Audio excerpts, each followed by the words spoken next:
Welcome back to the Anti-Meta Meta Club. This week's race C is Group 3 at Nurburgring, and we've got a new Bape, which means a new meta, and that also means a new anti-meta. Let's get into it. Your anti-meta car of the week is the Renault RS01. It's not quite as fast as either of the Italian supercars that we're going to be racing, but it is very nimble and it's extremely grippy, which is really good for when those tires start to wear. I managed to get a 154.5, but I'm admittedly a bit rusty for not driving after about 2 weeks. I definitely think that this can get a 53 in the right hands, and I know I can get a 0.1 or a 0.2. There are a good amount of cars in the top 100, but it's pretty obvious that the Ferrari and the Huracan are the meta cars this week. There are a few other RS01s, but I think that people just aren't really using it this week because it definitely has a lot of potential. The first thing I like to point out when we have this track combination is that in the first braking zone, the track's actually going to curve to the right just a little bit, so you got to prepare for that with your line as you enter. Your braking zone is going to be right after the grass starts on the left. Braking in a completely straight line is very important to make sure you scrub off enough speed, and if you see right there on the right, the pit exit line is ending, and that is when you want to start turning in. Slightly missing the apex is actually crucial here because the track kind of drops down just a little bit and it's enough to upset the balance of the car. If you hit just a little bit, you should be fine, especially if you get on the throttle really early, but be very careful there. Continue to curve right while keeping the corner of your eye on the end of the curb there on the left, and that is when you want to start turning in the other direction. Once the weight shifts, then you can start lifting off the throttle. If you do this perfectly, you can actually get away with not using the brakes. In fact, the brakes can cause you to understeer a little bit. So you want to really just time it by lifting off the throttle gently until you're at that apex and you can get back on the throttle. After tracking out as much as you can, you want to start making your way back on the track and brake about 3 of the red blocks on the curbing before the end of the green here on the right. I'm going to mark it exactly right here.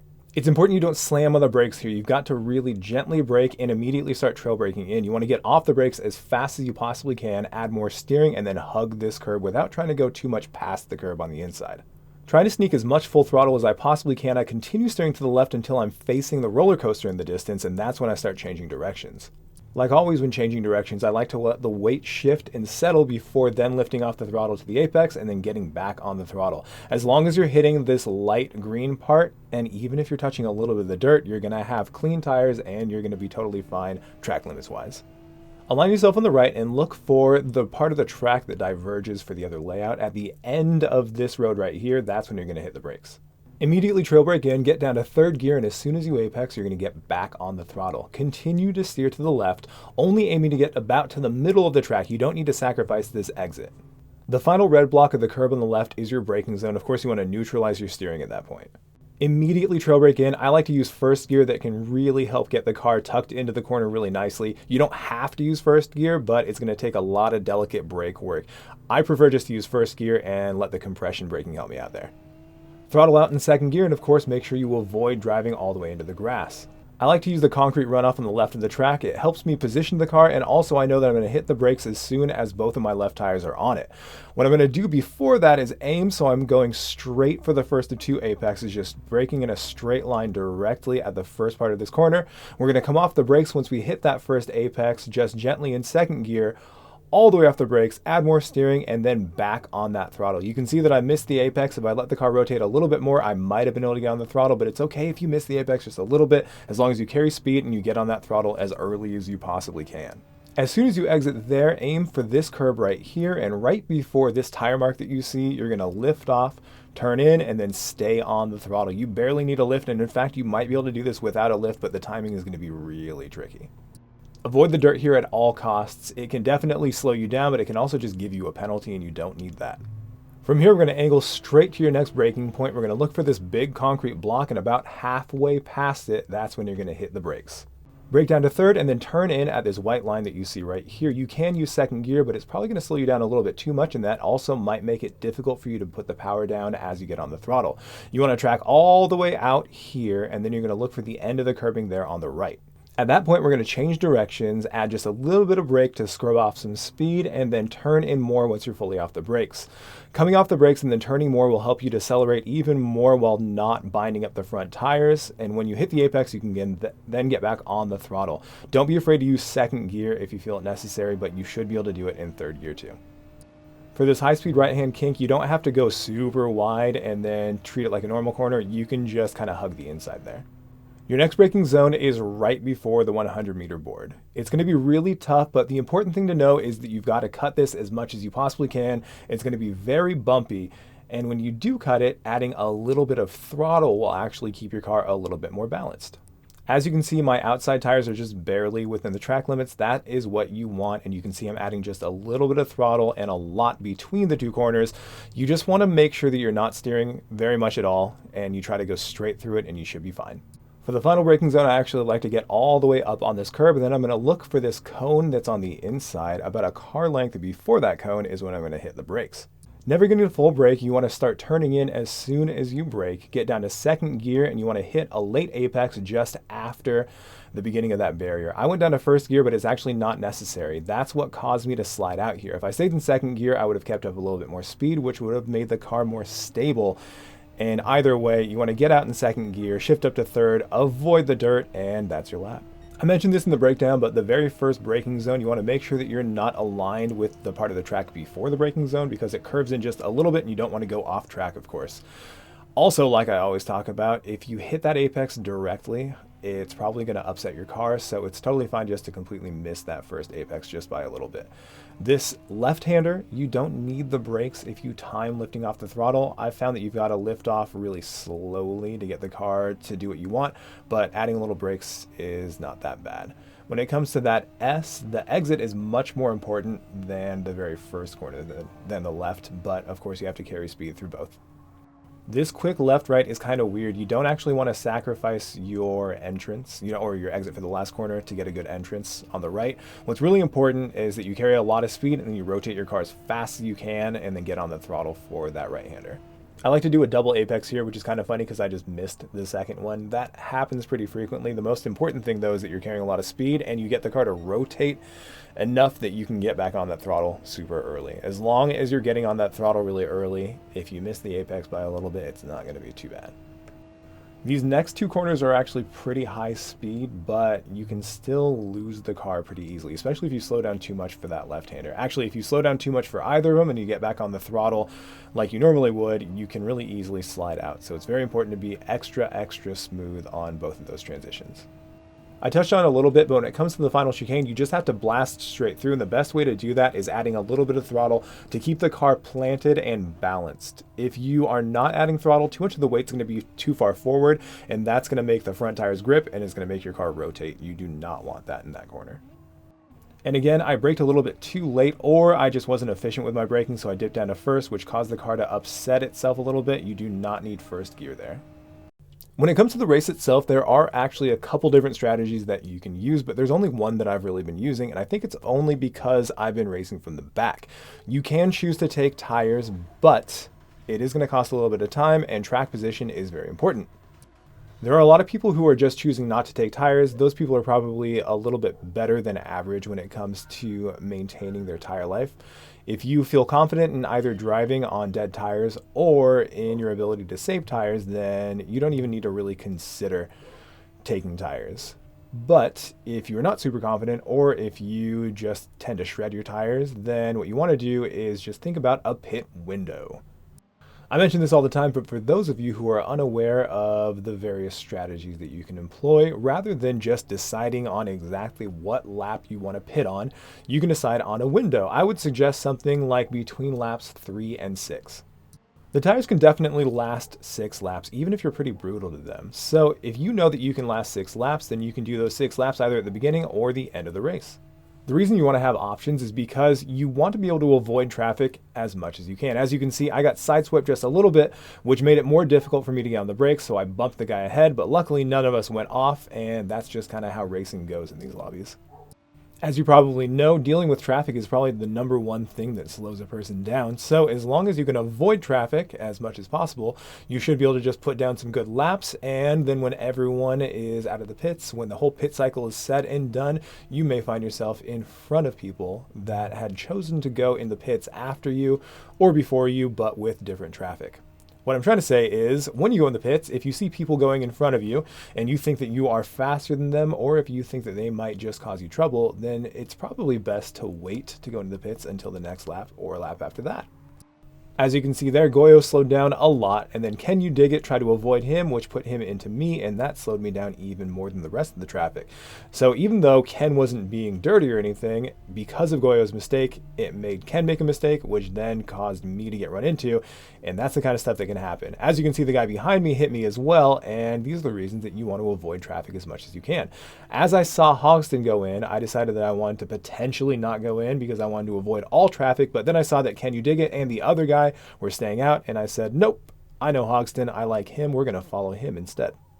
I didn't mention this at the start, but there are actually two things that are really important to think about when it comes to the start of the race. Since it is a grid start with a false start check, you've got to make sure that you stay on the brakes or the handbrake. The handbrake actually comes off a lot faster, so if you've got your handbrake mapped, just hold onto that, stay on the throttle, and then as soon as those lights go out, you can lift off of it. This car does not require traction control at the start. You can actually just floor it and then lift off your handbrake, and you will slide the tires just a little bit. So a little bit of throttle modulation can help you get an even better start.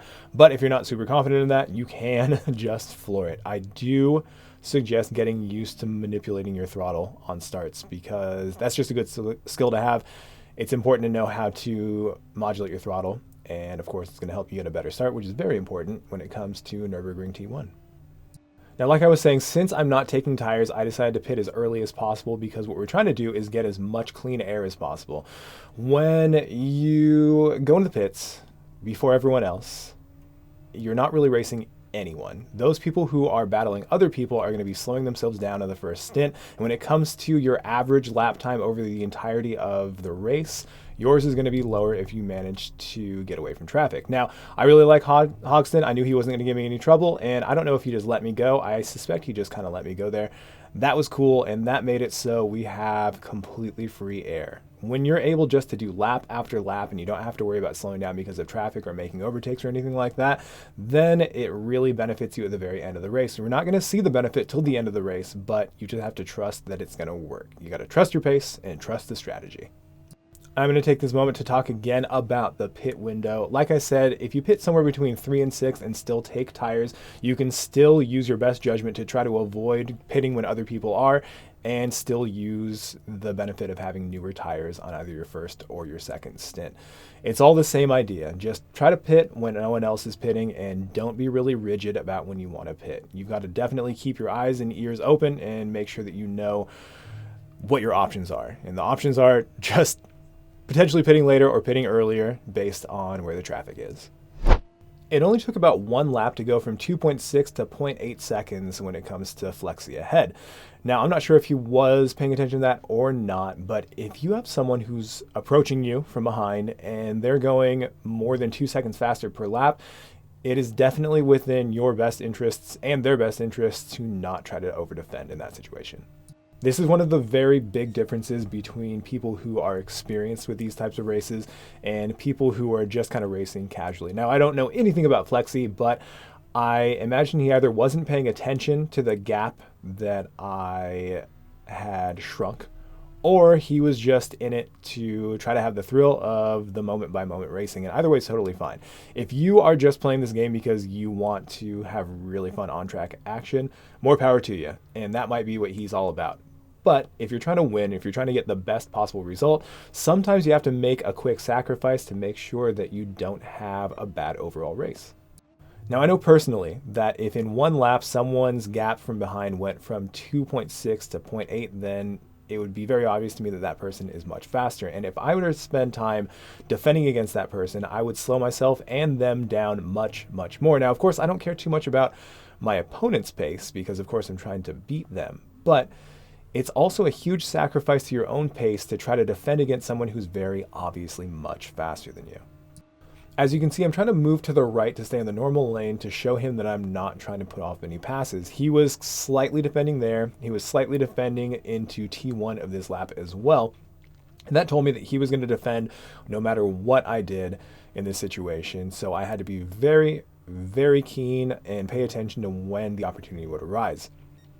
I cannot emphasize this enough. I'm not mad at this guy whatsoever. I have nothing against him, but when it comes to the overall completion of the race, when it comes to the position that he's going to end up with, he's going to end up in a much worse position if he overdefends than if he would just let the much faster driver drive. His 2 defenses going into the hairpin and of course going into T1 actually ended up costing me over 7/10, and if it cost me over 7/10, it cost him a lot more. At the end of the race, we'll go ahead and look at what his gap is to the person ahead, and that might not even tell the entire story, because when it comes to races like this where people are on variable pit strategies, 7/10 could mean the difference between being in front of a group of 3 or 4 people. And if you are behind a group of 3 or 4 people that you could have been in front of, that could completely change the race for you. I was very happy after I did pass him that he didn't go for any kind of attacks or any kind of moves. And again, I'm not mad at this guy. It's well within his right to do any of those things. But when it comes to thinking about your end result for the race, it's very much not a good idea to defend against someone who is much faster than you. Jumping to the end of lap 7, you're going to see that I'm passing 2 more people in the pits. The very best way to pass people is in the pits. It's not quite as satisfying as passing people on track, but it's much, much more efficient. We're now all the way up to 6th place. Not only are we up to 6th place, but the last time we actually had to pass someone or see someone on track was that flexi guy that we had that quick couple lap battle with. That was the only action that we had to see on track, and we are already up to 6th place. Jumping to the final lap, the final group of people who have yet to pit are now coming out of the pits, and if you were paying any attention to the beginning of the race, you might know that the person that I am now battling for 4th place was actually in 3rd place at the beginning of the race. I'm not sure exactly what happened to him. I'm not sure if he had a spin or if he had a penalty, or if it was just because he had to battle people the entirety of the race. But because I was able to have so many completely clean and completely free laps, I am now in a position to take 4th place from the person who started in 3rd when I myself started in 16th place. Now, this doesn't only work from the back. If you start in 3rd place and you notice that the people behind you are being really aggressive, or the 1st and 2nd place people are slowing you down too much, you might end up going to the pits much earlier. The pit is long enough that if you are in the front of the race and you pit very early, you probably won't run into anyone from the back, at least for a couple laps. And then if you do run into the people in the back, hopefully they're going to be slow enough, because of course they qualify towards the back, that you'll be able to pass them quickly. I know I sound like a broken record at this point, but it's very important that you do whatever you can to just find yourself alone on track if you're trying to get a really good result. Now, of course, that's nowhere near as exciting as passing people on track, but there will probably be opportunities to do that, as you can see from what I had to do. And so the excitement of the race is not gone. It really depends on exactly what you're looking for out of racing. If you really just want to race people and corner to corner, the battles, if that's what's really important to you, then you can just choose not to use this strategy. But if you're trying to get the very best result you can, for instance, if you're trying to get out of a lower DR rank, if you're trying to get to a higher DR, if you're just trying to race faster people, then this kind of strategy is going to be very, very good for you. I kind of made it through this video pretty quickly. I don't know if I missed anything. It just kind of feels like I missed anything. If you feel like you're missing any information, please don't hesitate to ask me in the comments. Thank you for watching my videos. I'm sorry I missed the last couple weeks of streaming. I had a surgery, and it was a minor surgery, but it ended up with a major complication. But I'm back and better than ever. And I'm going to leave you with a look at my current members. Thank you guys so much. Thank you for supporting me through all of this. I will not be going anywhere anytime soon, so you can look forward to more consistent content once again. And thank you again.